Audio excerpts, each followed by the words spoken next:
Dalton, o Bitcoin despencou de novo. É o começo do fim ou pode ser justamente a melhor janela de oportunidade que a gente já viu? Quando o preço do Bitcoin cai mais de 30% em poucas semanas, saindo da casa dos 120 mil dólares para algo perto dos 85 mil, as manchetes são sempre as mesmas: colapso, bolha estourando, fim do jogo. Para quem só enxerga o gráfico, parece o apocalipse. Mas se a gente tira o zoom do gráfico e olha a história inteira, a coisa muda de figura. O Bitcoin sempre andou nesse ritmo. Ele passa um tempo lateralizado, de repente dispara para novas máximas, atrai gente que nunca estudou o assunto, enche o mercado de alavancagem e então vem a faxina.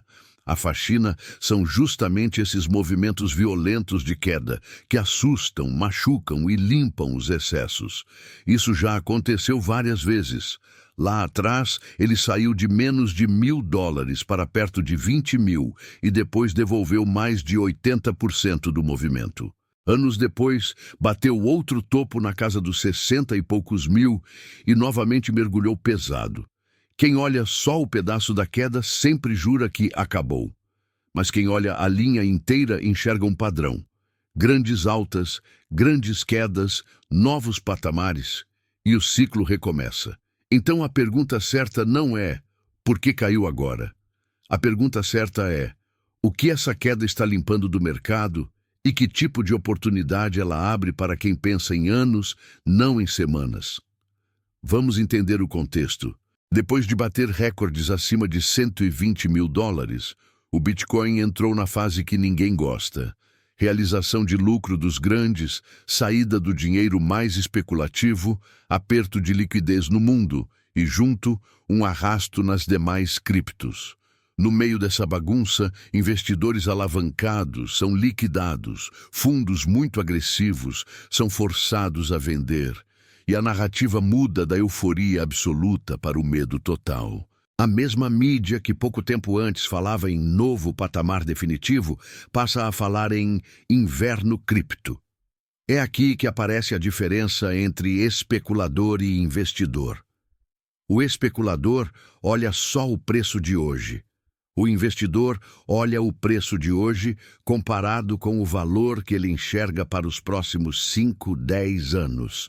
O especulador compra porque subiu. O investidor estuda, monta uma tese, define quanto do patrimônio pode colocar e depois usa a alta e a queda a favor dele.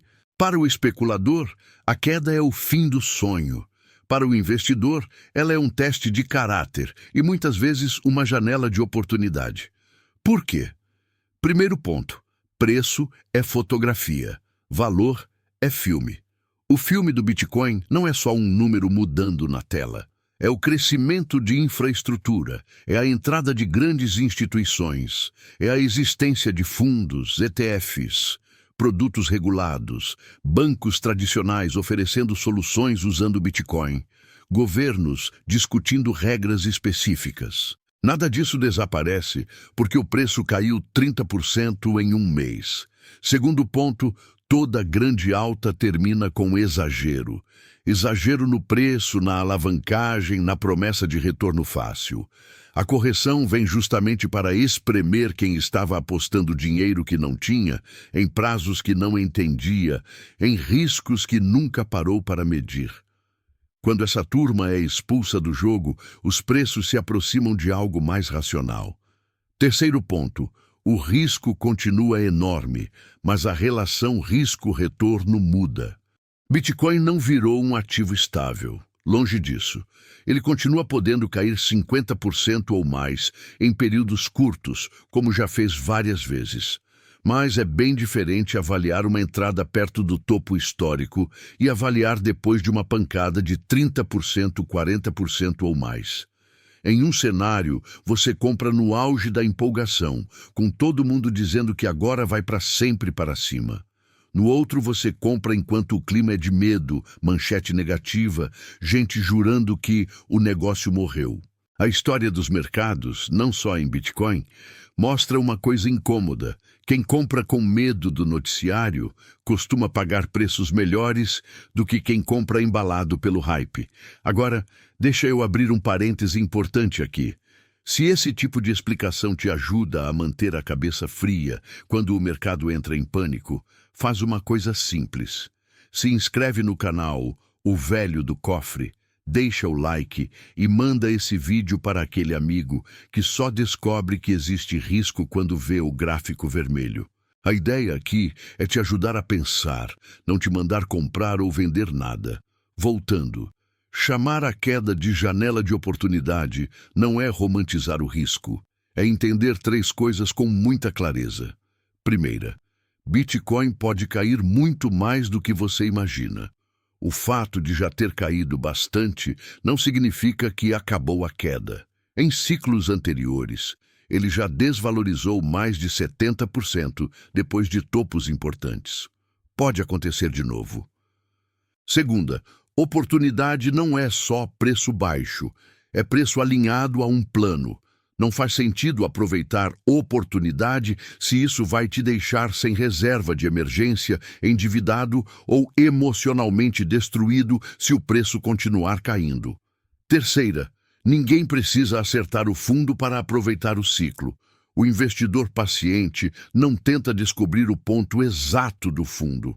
Ele usa estratégias simples, como compras periódicas, em valores fixos, ao longo do tempo, para diluir o risco de errar o momento. Como transformar uma queda em janela e não em armadilha? Primeiro passo, ajustar o horizonte de tempo. Se o seu prazo com Bitcoin é de semanas ou meses, cada candle vermelho parece uma ameaça. Se o prazo é de ciclos, 4, 8, 12 anos, uma queda forte deixa de ser o fim do mundo e passa a ser mais um capítulo dentro de uma história longa de volatilidade. Segundo passo, definir um teto de exposição. Em vez de perguntar quanto eu posso ganhar, a pergunta deveria ser quanto eu posso perder sem comprometer minha vida. Bitcoin não é e não deve ser 100% do patrimônio de ninguém.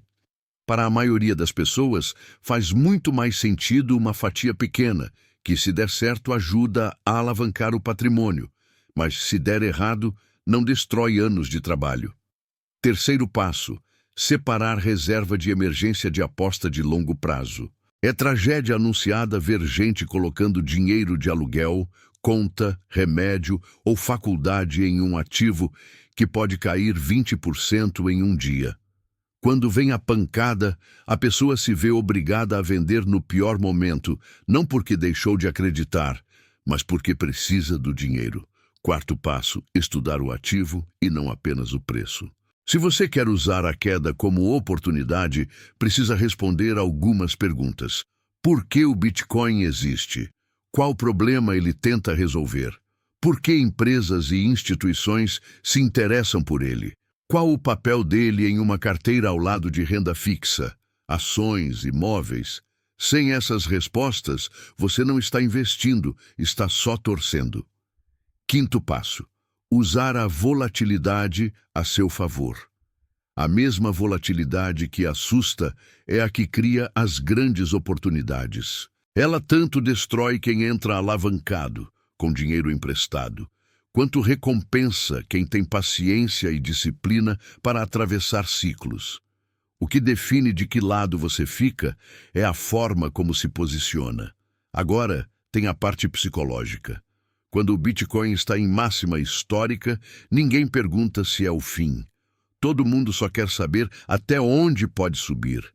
Quando ele cai forte, as mesmas pessoas perguntam: será que acabou? Essa inversão é justamente o coração da oportunidade.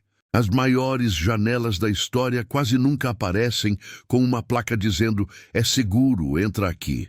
Elas aparecem em meio a medo, desconfiança, manchete negativa e discussão sobre se dessa vez é diferente.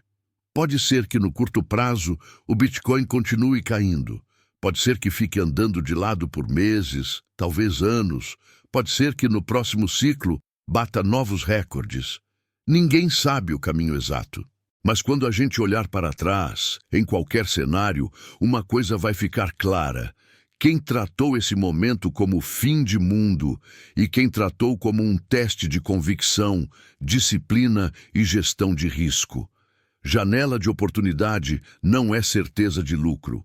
É a combinação de 3 fatores: preço mais interessante, fundamentos preservados e comportamento racional em meio ao caos. Quem consegue juntar esses 3 elementos aumenta muito a probabilidade de lá na frente olhar para trás e dizer: eu não acertei o fundo, nem precisava, mas usei a queda a meu favor, em vez de ser engolido por ela.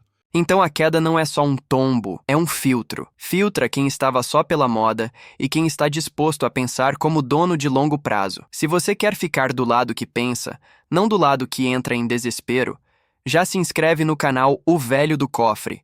Deixa o like e comenta aqui embaixo. Você está fugindo da queda ou usando ela para construir posição com mais consciência?